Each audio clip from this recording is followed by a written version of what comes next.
شامتون بخیر باشد. بینندگان عزیز، برنامه اخباری آزادی را در پخش مستقیم پیشنهاد شما میکنیم. امروز 8 دکبر است و نخست نظر کوتاهی خواهیم داشت به سرخط چندی از موضوعهای مطرح شونده. باز یک سوختار در جایزیستی مهاجران. این نوبت در آتش سوزی در ولایت مسکو 4 واگن ساختمانچیان خاکستر شد. اسرائیل از دادگاه بین‌المللی جنایت خواست که تحقیق حمله 7 اکتبر فوراً آغاز گردد. فلسطینی‌ها نیز طلبی جوابی دارند. در نوار غزه پاکسازی قومی و نسل کشی شده ساده است. آن چیزی که می‌گذرد قانون جنگل است، نه ولایت قانون. و درخواست امکانی آخرین ورود ماشین‌های کهنه به تاجیکستان. تاجران میگویند تأخیر با سبب‌های به عمل آمد که به آنها وابسته نبود. باید پورت برود ولی واسه گفت تایفون میشد، میگه این هفته و هفته دیگر گفته. اما شروع میکنیم از یک خبر دیگر. ولادیمیر پوتین گفت که در انتخابات آینده پرزیدنتی در روسیه باعث نامزد اشتراک خواهد کرد. روز 8 دکبر هنگام ملاقات با رئیس پارلمان ولایت اشغال شده دونتسک اوکراینا ارتیم ژوگا در این باره گپ زده است. صحبت آنها در کرمل و در مراسم تقدیم جایزه‌های دولتی صورت گرفت. انتخابات پرزیدنتی روسیه 17 مارس سال 2024 برگزار می شود. رهبر زندانی مخالفان روسیه الکسی ناوالنی در پیامی از ساکنان روسیه خواست که در انتخابات پرزیدنتی شرکت کنند و علیه ولادیمیر پوتین رای دهند. ولادیمیر پوتین 71 ساله از سال 2000 چون پرزیدنت و یک مدت سروزیر روسیه سر قدرت است. سال 2020 مهلت‌های پیشینه شرکت پوتین در انتخابات را بیکار کردند. وی می‌تواند تا سال 2036 رهبری روسیه بماند. سوختار در شهر خیمکی ولایت مسکو چندی از واگن‌های مهاجران را به کام خود کشیده است. آتش سوزی روزی 7 دکبر در میدان ساختمانی مربوط به شرکت سمالوت سر زد. کاربران رادیو آزادی با فرستادن نوار از مکان سوختار گفتند در 4 واگنی که سوخت توجیکان زندگی می‌کردند. هنگام سوختار کسی آسیب ندیده است ولی لباس و اشیاء روزگاری مهاجران نابود شد. طبق فرضیه پیشکی حادثه در پی رسیدن نقل‌های برقی به عمل آمد.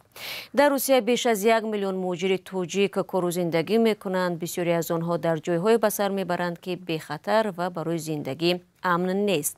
در اکثر حالات مقامات روسیه خود مهاجران را گناهکار می‌دانند که قاعده‌های ضد سوختار را رعایت نمی‌کنند. مهاجران در نوبت خود از فراهم نبودن شرایط درستی کار و زندگی شکایت دارند. هفته پیش در 2 بازار کلانترین روسیه، یکی در صدواد مسکو و دومی در رستاو لبیدون که مکان کاری مهاجران است، نیز سوختار سر زده بود. گفته می‌شد احتمالاً یکی از این بازارها قصداً سوزانیده شده است. رو می‌رم به موضوعهای دیگر. در جنگ ادامه‌دار اسرائیل و حماس هر دو جانب ادعا دارند که قربانی جنایت جنگی شدند و دو طرف تصمیم دارند به دادگاه بین‌المللی جنایی در گاگای هلند شکایت برند. خبرنگار صدای آمریکا در بیت المقدس میگوید دو ستون این دادگاه ضمن بازدید از اسرائیل و ساحل غربی موقع هر دو طرف را شنید. همکارم زرنگیز نوروز شاه گزارش می‌دهد. کریم خان، دادستان دادگاه بین المللی جنایی از محل حمله حماس به خاک اسرائیل دیدن کرد. در این حمله روز 7 اکتبر بیش از 1200 نفر کشته شده، 240 کس دیگر را گروگان گرفتند. دادستانی ادعای افراد نجات یافته و خانواده های گروگان ها را شنید و این حمله را جنایت جدی بین المللی خواند که به گفته وی وجود انسان را به لرزه می آورد. گروگانگیری نقض جدی اعلامیه ژنو است. طبق سازشنامه روم این یک قانون شکنی مخصوص است و من دعوت میکنم که تمام گروگانهای اسرائیلی فوراً آزاد و به خانواده‌هایشان برگردانده شوند. وکیلان دفاعی سازمان کار با عائله‌های گروگان و افراد بینام نشان شده از نام صدها قربانیان حادثه 7 اکتبر از کریم خان خواستند فوراً و تا انجام جنگ به تحقیق این حادثه شروع کند. هیچ جای شبهه‌ای نیست که این یک جنایت وسیع مقیاس و بین المللی، جنایت علیه بشریت، جنایت جنگی و نسل کشی است. ولی به ادعای فلسطینی ها برعکس، اسرائیل با عملیات نظامی خود در غزه قانونهای بین المللی را نقض کرد. бино ба омори вазорати тандурустии ғаза ки таҳти ҳимояти ҳамос аст, дар ин амалиёт 15000 нафар кушта шуданд. از نگاه حقوقی این یک جنایت ضد بشری است. در نوار غزه پاکسازی قومی و نسل کشی شده ساده است. آن چیزی که میگذرد قانون جنگل است، نه ولایت قانون. دادستانی دادگاه بین المللی جنایی ضمن ملاقات با رهبران فلسطینی در شهر رماله دیگر باره به ادعای جنایت‌های جنگی فلسطینیان علیه اسرائیل رو آورد. اما بسیاری از سازمان‌های حامی حقوق بشری فلسطینی او را به طرفداری از موقع اسرائیل متهم کرده از ملاقات با وی خودداری نمودند.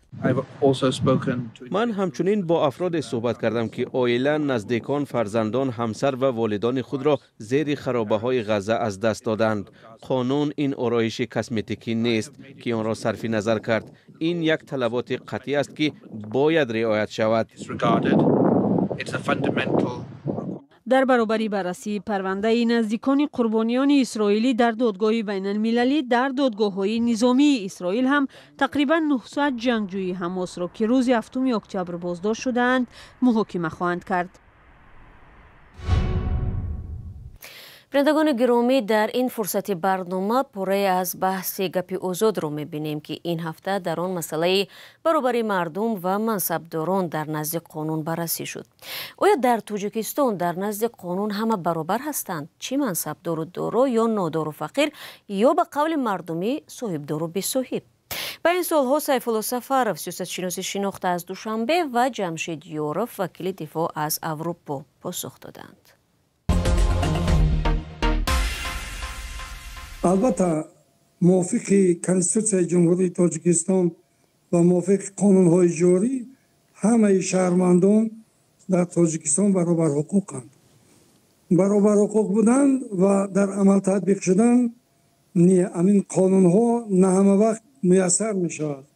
این رو همه میدونند و در تمام دنیا همین است و همین خیلی میماند. تشکر.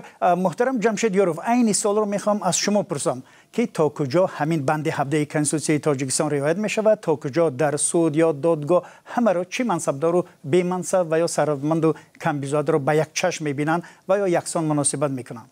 نظر شما؟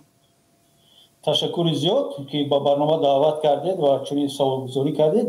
با فکر من در تاجیکستان عموما همه در نزد قانون و سود برابر نیستند. این همون جمله یکم ماده 17 کنستیتوسیای جمهوری تاجیکستان است که می‌نویسد که همه در نزد قانون و سود برابر هستند. ولی حادثه‌های من با منصبداران رخ می‌داده، جزاهایی که آنها میگیرند این را نشان میدهند که همه در نزد سود و قانون برابر نیستند و بالاترین، افضلیت‌ناکترین و همین از همه روشن نشان میدادگی که همین برای چی گونه قانون به همه برابر نیست، این قبول قانون درباره اساسگذاری صلح و وحدت پیشوای ملت امام علی رحمان است. هرچند که در کنستیتوسیا افضلیت‌ناکی پرزیدنت در نزد قانون آورده نشده است، ماده 17 همه رو برابر کرده است، ولی این قانون قبول کرده میگوید که امام علی رحمان همچون پیشوای ملت با یگان نمود جوابگری نه مأموری، نه گراجدانی، نه جنایتی نباید کشیده شود. این یک نشانه عادی و عالی آن است که در تاجیکستان نه همه در نزد سود و قانون برابرند.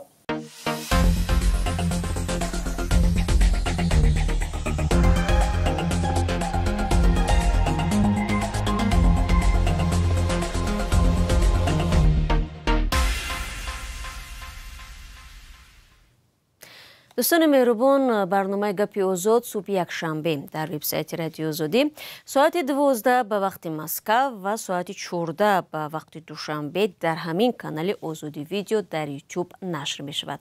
یادتان نرود و لطفاً به دوستانتان هم برسانید. حالا می رویم به ولایت سوخت. قسمی از تاجران شمالی تاجیکستان که به فروش نقلیات گوناگون تمغه مشغولند از دیر آمدن ماشین های سال براریششان تا 2013 به تشویش افتادند. آنها میگویند امید داشتند که ماشین هایشان تا به اجرا در آمدن قرار نو به تاجیکستان وارد میگردد، اما ماها در راه بند ماندند. مقامات خدمات گمرک هم گفت که تا حال تاجران همه روزه نقلیات کهنه را به کشور میارند و این ماشین ها در توقفگاه نظارتی جمع شدند. فرزان محمدی بعد صحبت با چند از تاجران و گرفتن نظری مقامات رسمی در این موضوع گزارش تهیه کرده است. انبار نگهداری موقتی ماشین ها در شهر بوستان روز تا روز سیر ماشین می گردد. حالا صدها ماشین سال برارششان 2013 در این منطقه زیر نظارت گمرکی جمع شده است و تقدیرشان ناروشن است. تاجران میگن اکثر این ماشین ها را با امید از کشورهای دیگر خریده بودند که به مزاجانشان رسانند و فایده به دست آورند. 12 ماشین. کدام نوعش خیر؟ همین خوندای اوانت، سنت، مثلا پورتر خیلی زیاد. با قرار حکومت جمهوری تاجیکستان از 2 اکتبر ورود خودروهایی که تا سال 2013 استحصال شده‌اند منع شده است. مقصد اساسی قبول نمودن قرار ذکر شده این حفظ حیات و سلامتی انسان، حفظ محیط زیست و وضع اکولوژی جمهوری گفته می شود. اکثر تاجران میگن امید داشتند که تا وقت معین شده ماشین‌هایشان را به تاجیکستان وارد میکنند، اما در راه با مشکلی‌های روبرو شدند. حالا 6 نقلیات مهراب میرزایف در توقفگاه نگهداری ماشین‌های کهنه ایستاده است و به گفته او 2 کانتینر ماشین‌هایش در راه هستند.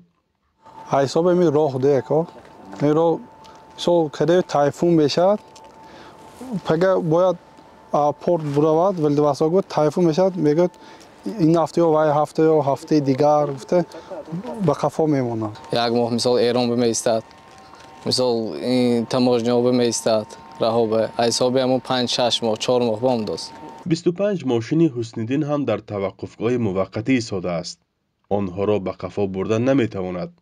همون میخواستیم که از همین کارگران گمرک و از جناب عالی که همین مشکلی ما رو آسان کنن و یک بار دیگر مهلت یعنی همین مال و ملک ما در آورده گرفته و کار خود ما دوام ده. اما به تأکید مسئولان خدمات گمرک برخی از تاجران هنوز هم ماشین‌های کهنه را از دیگر کشورها خریداری کرده کوششی به تاجیکستان آوردن را دارند. در یک پاسخ رسمی ریاست منطقوی گمرک در ولایت سوخت به رادیو آزادی چنین شرح و توضیح داد: تا سنه 6 دکبر در توقفگاه موقتی واقع در شهر بوستان که همه نقلیات‌های سال برارششان تا سال 2013 آنجا نگهداری می‌شوند 1600 نقلیات جمع شدند، ولی بعضی از صاحبکاران بعد از مورد عمل برآمدن قرار حکومت تاجیکستان درباره منع این گونه اتومبیل‌ها هنوز هم واسطه‌های نقلیات را خریداری نموده و به حدود جمهوری وارد نموده ایستاده‌اند. با این وجود تاجران امیدوار هستند که برایشان مقامات تاجیکستان یک شانس دیگر می‌دهد، زیرا به گفته تاجران نرخ ماشین‌ها گران است و قسمی از آنها با قرض‌های بانکی این کارشان را پیش می‌برند. در تاجیکستان هیچ نوعی از ماشین سبکرو استحصال نمی شود. ماشین ها به کشور اساساً از دست دوم و از کشورهای اروپا، چین، کره، روسیه و آمریکا وارد می شود. بنا به خبر خدمات گمرک در 6 ماه سال جاری به تاجیکستان بیش از 36800 ماشین سبکرو وارد شده است. در 3 سال اخیر به تاجیکستان حدود 110,000 ماشین های تولیدشان تا سال 2013 آورده شده است. فرزان محمدی، رادیو آزادی، شهر بوستان. و یک خوشخبر ورزشی: فاروق شاکر ورزشگر تاجیک در مسابقه قهرمانی جهان اوید به پاور سپورت که 3 دکبر در شهر مسکو روسیه برگزار شد مدال طلا به دست آورد. او در یک نوع رقابت‌ها در وزن 95 کیلو با نتیجه 200 کیلوگرم مقام اول را کسب کرد و رکورد انفرادی گذاشت. بینندگان عزیز، نشر نوبتی برنامه اخباری آزادی را در همین ثانیه ها به پایان میرسانیم. تشکر که تا این دقیقه ما را تماشا کردید. خبرهای از این بیشتر را میتوانید از سامانه رادیو آزادی و صفحه های ما در فیسبوک، اینستاگرام، تیک تاک و تلگرام و یوتیوب و ادنا کلاسنیک پیدا کنید. برای شما عزیزان در 2 روز آینده استراحت خوب میخواهیم. خود را احتیاط کنید و خدا نگهداری هر یک.